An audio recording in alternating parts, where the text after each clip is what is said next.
Ég man aldrei eftir að hafa farið í Glaumbæ öðruvísi en að hafi verið alveg rosalega gaman. Og það bara var eitthvað við þennan stað. Húsakynni voru náttúrulega mjög skemmtilega hönnuð. Þú veist alltaf farið upp á loft og fylgst með öllu sem var að gerast niður á dansgólfinu, hver að reyna við hvern og svona. Það vissi alltaf allt. Og ef maður þurfti að leita að vinum sínum á dansgólfinu og sá það ekki í kraðakinu, þá gæstu farið upp og náði að sjá það þar. Og svo var alltaf hægt að labba líka. Það var þannig að þú gæst alltaf að fara í hring. Þú þurftir ekki alltaf að vera hjakk í sama farinu, að fara upp og niður sama stiga. Þú gæst alltaf farið á baku og farið upp nýjan stiga, rúnt inn á svölunum og síðan var þriðja hæðin tekin í notkun, sem var baðstofa. Það var stundum kela pínlítið og svona, sko.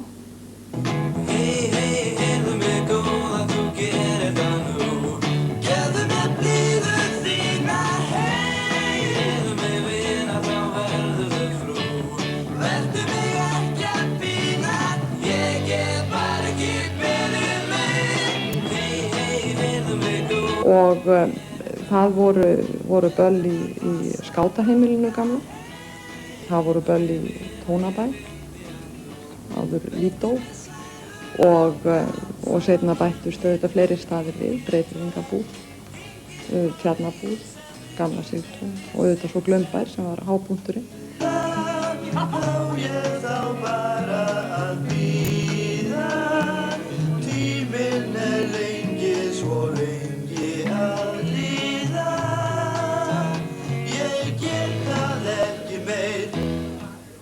Mesta stuðið var náttúrulega, sko, það var í Iðnó, það var Breiðfirðingabúð.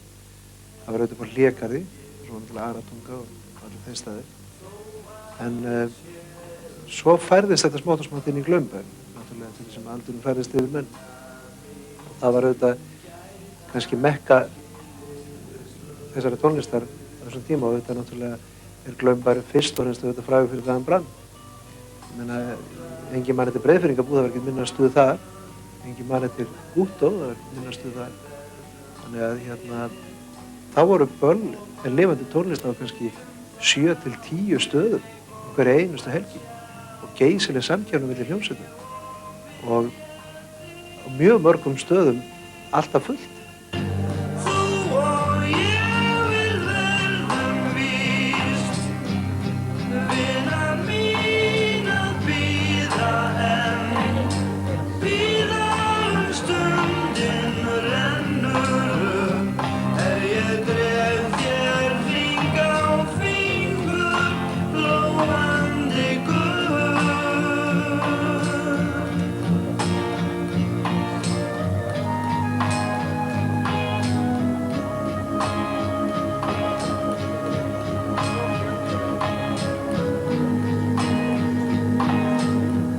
Dyraverðirnir í Glaumbæ, þeir settu það bara sem reglu eitthvað við þetta að það færi ekki kjaftur inn í húsið nema biðröðin væri einföld.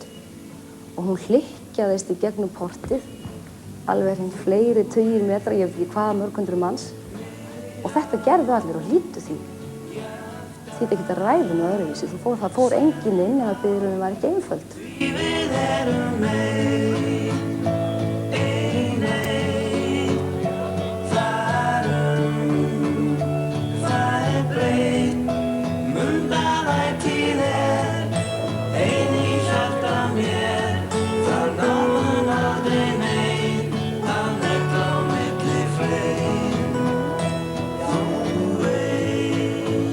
Ég man eftir því sko að þegar Rúnar Júlíusson var raunverulega upp í rimlónum, eftir rimlónum sem voru þetta utan að hann var kominn með hljóðnemann og hann hékk utan í þeim. Þetta var nú ekki æfð sýning þannig lagað. Þetta var svona innblástur yfir bara frá kvöldi til kvölds. Í samvætti við að sveifla sér í ljósakrónunum og klifra upp með svalir og stökka hæð sína í loft upp í öllum herrklæðum með þessi nýju vopn sem voru í gangi þá, sko, gítarinn og það.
sko það sem skeiði þarna þegar að svo uppfærslan á her var þarna og fleira, það skeiði svo margt mjög frumlegt á þessum stað.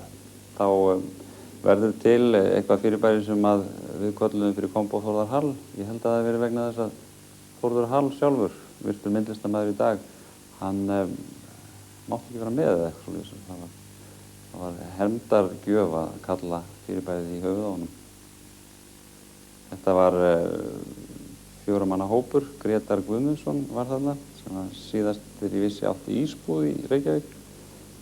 Ómar Skúlason, myndlistarkennari og myndlistamaður, og Áskell Másson, sem er nú kannski tónlistamaðurinn í hópnum.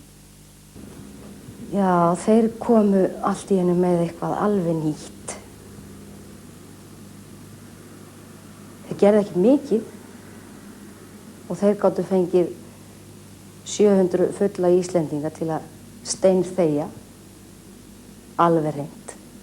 Hljóðfæraskipan var til að byrja með allt leyfilegt og sko fljótlega upp úr því þá eiginlega minnkaði allt sem að hét hljóðfæraleikur. Því að þetta fyrirbæri Kombo Þórðar Hall, það var nokks konar gjörningur, var svona fyrirbæri þar sem að við vorum eiginlega á skjön við það sem var að gerast og það sem var að gerast á þessum árum var tónlist. Jú, við byrjuðum sem rytmísk hljómsveit og það var lamið á allt sem mögulegt var. Allt frá málningardósum, tunnum upp í ég veit ekki hvað. En sem sagt síðan breyttist það og fór út í að verða nokks konar gjörningur þar sem að tennisleikur var alveg eins jafngildur eins og hljóðfæraleikur.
Led Zeppelin tónleikarnir hérna eru ógleymanlegir inn í höll. Ég gleymi þeim aldrei. Þetta voru stórkostlegir hljómleikar og mikil átrúnaður og góð allra. Og ég man eftir því að Kombo Þórðar Hall, það tók fyrir þessa hljómleika og reyndi að endurlífga þá í Glaumbæ einhverju síðar, nokkrum mánuðum síðar. Það var ein skemmtilegasta uppákoma sem ég man eftir í Kombóinu. Þar sem sagt var forsendan þessi, reynum sameiginlega að endurskapa þessa geysilegu stemningu sem var í Laugardalshöllinni. Við sem sagt vorum 4 hljóðfæraleikarar og við vorum með áslátt, einhvern lítillegan áslátt og rafmagnsbassa og ekkert mikið meira, melódíku held ég. Og það fannst okkur svo fyndið. Við vorum að reyna að líkja eftir lögunum þeirra og spiluðum á þessu óhrjálegur hljóðfæri og báðum fólkið að sýna okkur virðingu eins og áhorfendur höfðu gert við Led Zeppelin í höllinni. Báðum menn endilega að ryðjast að sviðinu og vera síðan bornir út í öngviti og sem sagt, þetta var það sem við ætluðum að gera. Svo virkaði það náttúrulega engan veginn, fólk tók ekki þátt í þessu, en við vorum búin að koma okkur upp helvíti sterkum hópi sem var kommúna, Laugavegskommúna sem ég man ekki hvað heitir í dag. Það var Sara. Það var eitthvað fyrirbæri sem að þótti löstur á þjóðfélaginu, það var þessi kommúna. Við höfðum samband við þá aðila, þeir mættu í öllum herlegheitunum og við réðum þá sem sagt rótara og báðum þá að halda fólkinu frá okkur og nú ef það gengi ekki að fólki réðist upp á sviðið þá vorum við með leynivopn, það var að henda fólkinu samt sem áður út og ráðast þá á fólkið og henda því út úr Glaumbæ. Og þetta var ógleymanlegt, aumingja saklaust fólkið eins og einhverjar stelpur voru teknar með valdi og þeim var hent út úr Glaumbæ. Þetta var stórkostleg skemmtun, menn áttu síst von held ég á þessu.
Ég man dæmi þess að maður eins og Þórbergur Þórðarsson mætti einu sinni í Glaumbæ til þess að upplifa Kóngóþórðarhall, mér það minnst. Ég man eftir honum upp á Svölum þar sem hann fylgdist með og þá fór fram badmintonmót hjá okkur í staðinn fyrir hljóðfæraleikur. Við vorum með blindan mann held ég sem að við létum leika badminton á mót okkur. Nú sem fannst eins og þetta var ekki fyndið. Okkur fannst þetta skemmtilegt og honum held ég fannst það skemmtilegast þessum sama aðila.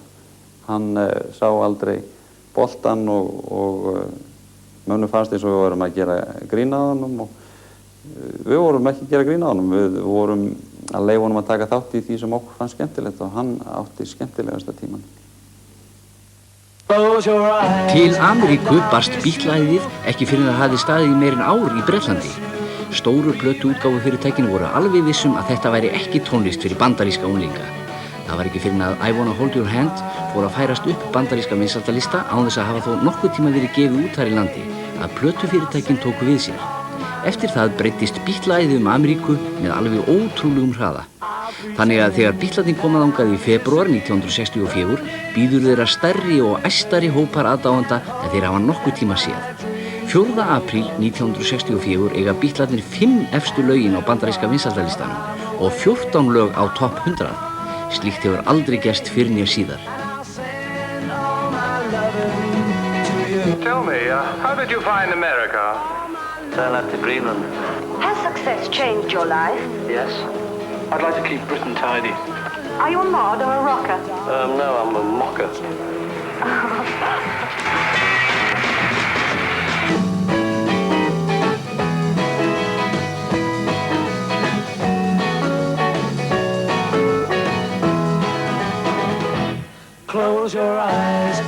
Frá 1964 til 1966 Beatlaæðið í algleymingi allan heim. Það ekki fyrr í 3. Ameríkuferð Beatlana 1966, eftir að John Lennon hefur látið hafa eftir sér á blaðamannafundi, að Beatlarnir séu vinsælli en Jesús Kristur að eitthvað fyrir að halla undan fæti.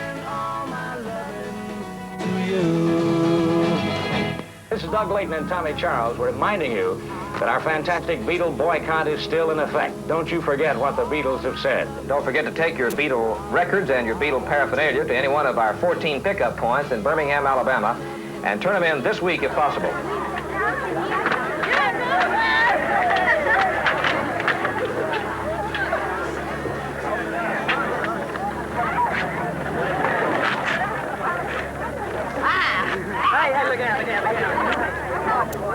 I pointed out that fact in reference to England, that we meant more to kids than Jesus did, or religion at that time. I wasn't knocking it or putting it down, I was just saying it as a fact. And it is true, especially more for England than here. You know, but I'm not saying that we're better or greater or comparing us with Jesus Christ as a person or God as a thing or whatever it is. You know, I just said what I said and it was wrong or was taken wrong and now it's all this. 29. ágúst 1966 koma Bítlarnir fram í síðasta skipti. Þeir eru orðnir langþreyttir á endalausum tónleikaferðalögum þar sem þeir spila kvöld eftir kvöld á þess að heyra í sjálfum sér fyrir öskrum áhorfenda. Ákveðnu tímabili á ferli þeirra lokið. Nektardagsmæri Sabína kom til Íslands og auðvitað fékk hún kvef og varð að fara á sjúkrahús. Hér er hún búin að jafna sig aftur. Við fórum með ungfrúna niður í Laugarnesfjöru og tókum nokkra myndir af landslaginu.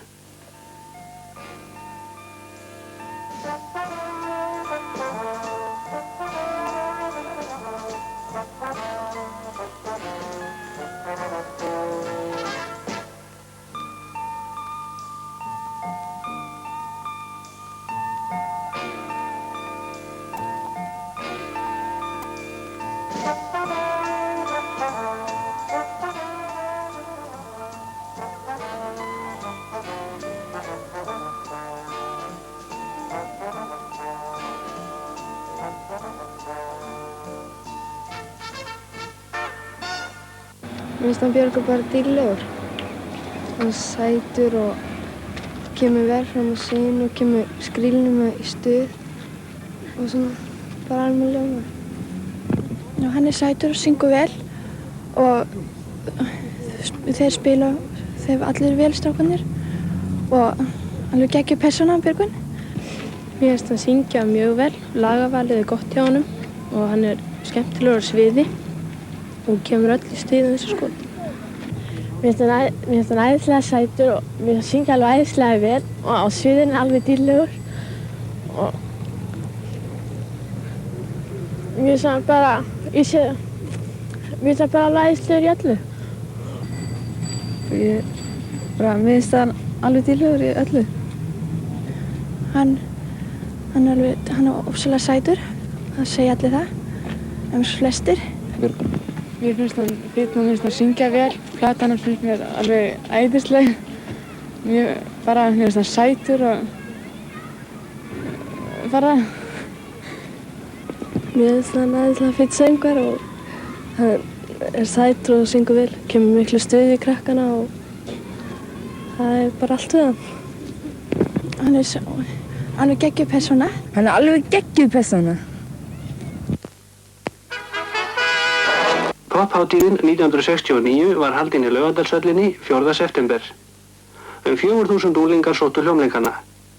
Atkvæðaseðill fylgdi hverjum aðgöngumiða og kusu unglingarnir vinsælustu popphljómsveit ársins og vinsælustu poppstjörnuna.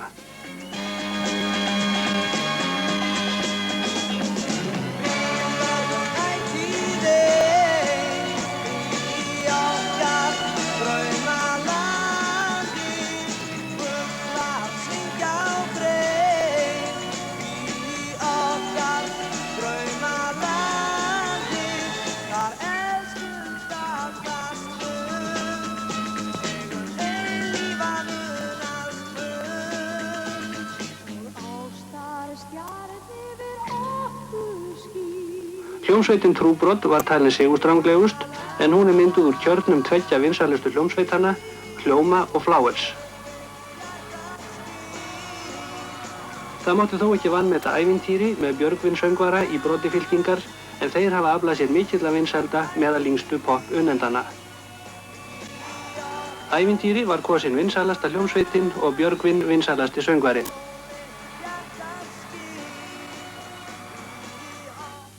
Hvaða músík finnst þér skemmtilegust og skemmtilegust að syngja?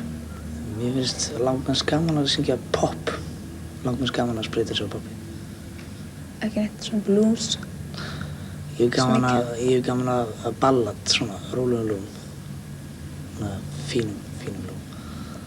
Hverju heldurðu langbest upp á? Söngvara, hljómsveitir?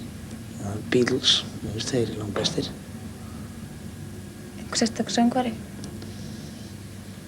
Tom Jones, mér líka vel við hann. Stangóður, skara fram úr. Fær þær að ráða lögunum? Við gerum það allt í sameiningu sjálfur. Allt í sameiningu. Fyrir hvað aldursflokk finnst ykkur langskemmtilegast að spila? Það yngri kynslóðin eins og var hérna í Lító. 16 ára? Já. Hafið þið eitthvað takmark að stefnað Flowers? Já. Gera góða hljómsveit og spila góða músík.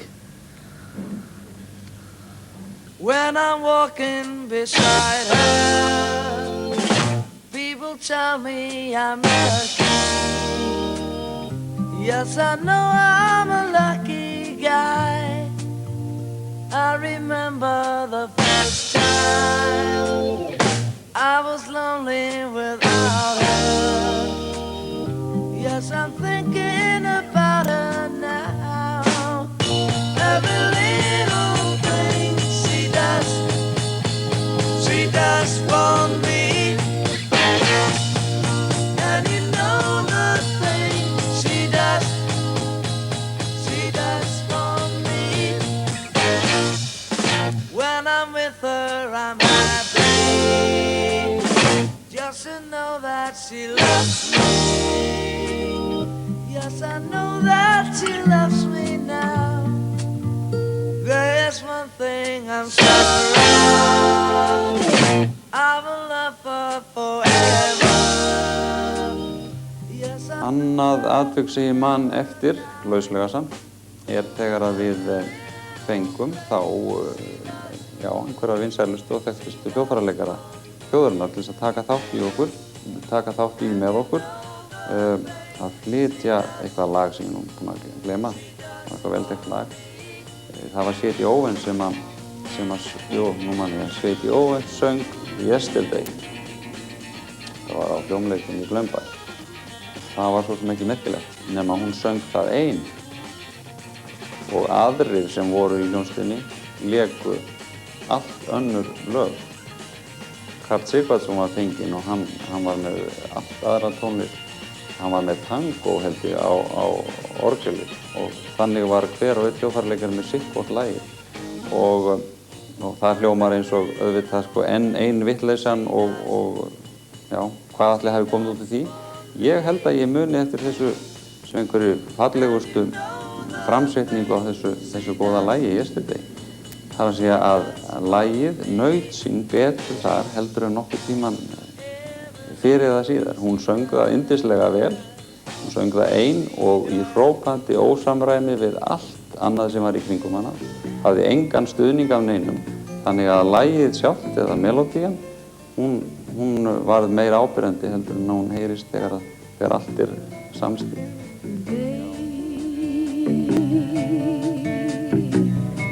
Baby, baby, I'm gonna leave you.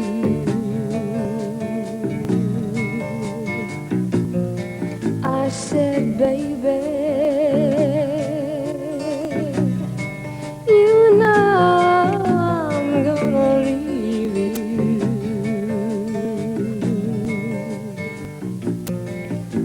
I'll leave you in the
That's when it's called